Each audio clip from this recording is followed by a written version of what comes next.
George Eade came to live at my place, San Francisco, California, sometime around September 1966. He stayed for months, slept on a futon in the same room. I had a bed that folded out of the wall and came down. We ate together, shared the food, and he was dodging the draft. His father was a general in the Air Force, SAC Command, General George E. Eade. He was named after his dad, and somewhere around then, the human being, that would have been January 1967, George moved to Cole Street, and he was a roommate with Ronnie Montrose. Was hanging out with Steve Hayton. George learned to play the guitar and was very good at it. He was a great guitarist and a great bass player. He met Maury Tepper. She was an artist. She was pretty well known at the time. She'd been doing artwork for the Fillmore dances, and she was having her posters all over Haight Street, Grow Your Own, and many other posters. Everywhere there were posters by Maury Tepper. George was a painter himself and an artist, so we got together with Maury. I went to work at Mount Shasta, and after that, well, off to live in New Mexico. John and Stella, who were also friends of George and Maury, they wanted to find a place for them in New Mexico also, and I did. I found a place. I lived with Larry Littlebird. He was a Native American painter, and John and Stella moved to Santa Fe. Well, summer of 1966 returned to San Francisco, and, hey, I came back to live in New Mexico. George and Maury came out to live with me in New Mexico, and we lived in the same commune in the mountains. We painted, sang songs, ate brown rice and vegetables, cooked our own food, built campfires, and talked for hours. Had the best time of our lives living up in those mountains. First, we lived behind El Rito, and then we moved to Vallecitos River. George and Maury went back to San Francisco, and Steve Hayton took off and formed a group and went to live in England, became famous with Daddy Longlegs. I stayed in New Mexico, just trying to have a good life with my wife, Joan. Joan and I came back to San Francisco, and we were with Maury and Maury's mother and Maury's brothers. We watched the first person land on the moon, and, hey, that's where I met Maury's brothers. We all knew each other. Everything happened on the street. Everything we did happened on the street. We were part of an artistic and musical movement. We stayed together, we wrote each other, and we lived together. Maury was observational and conversational. Well, she jump in, talk to people, then move back out and watch, paint, draw.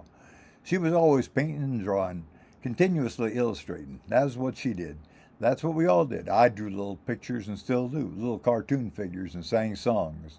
George and Maury and all of us were friends. We kept coming together, and we all had the same hopes that, hey, our art would get recognized, or we'd get recognized, or we'd just be artists and be paid to paint our pictures and sing our songs. That dream came true eventually. Off and on, I'd go back to San Francisco, and I'd see Maury, spend time with her, and talk about the days that we had together.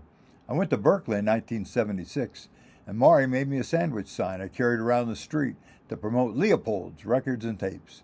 My life with Maury and my life with the people I knew in those days is indispensable to my growth as a person. Who I am today and what I've done all came from those days in San Francisco Bay Area. When we met each other, the scene wasn't very big. I got to those giant stadium shows, and hey, there's thousands of people. In those days, there were just a few of us, and we all knew each other. We all played together, sang together, hung out together, drew pictures together, sang songs together. It was an artist's dream come true then. Well, we knew how to live close to the land, and we know how to live close to each other. Our lives were bound by art, books, and poetry. I still have the painting by Gary Snyder, that Maury made hanging on my wall. I carried that painting with me for years. I always thought of Maury. About 10 years ago, I was back in San Francisco and got together with Maury again. She was living in the Mission, and at that time, I was working for the VA hospital, doing outreach for veterans in the streets and in their homes. So I'd go down the Mission Street, and there'd be Maury, and I'd spend time with Maury every time I got to the Mission. We'd go across the street, and we'd eat some arepas at the Venezuelan Cafe. Maury Tepper was her own person. She always did what she thought she wanted to do, which was kind of live on the edge, watch, look out, jump in, talk with people, and illustrate what she saw and what she did. I never knew anyone like her. We'd be walking down Mission Street, and she knew everybody. She had a conversation with anybody about anything.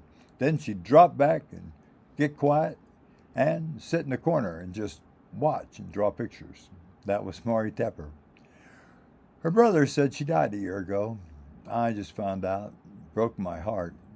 Set me back. She'd always had so much talent and so much ability. I always thought someday it's really going to happen for Maury. It's going to happen in a big way, and she'll be recognized in a much larger way. She was recognized in her own way. Yet, in her circle of friends, she was important. Maybe that's what it's all about. Maybe we don't need to be that big. Maybe we don't need to be that important. Maybe we can just be with the people who we know and meet and have an impact on them, and they have an impact on us. That's what Maury Tepper did. She had an impact on people, and she left them, and she had an impact on me and her, and she grew. She grew in her own way. She grew in her own direction. I don't think she ever stopped growing. There was always something to learn for her. She always was curious. Maury Tepper died. Broke my heart when I found out.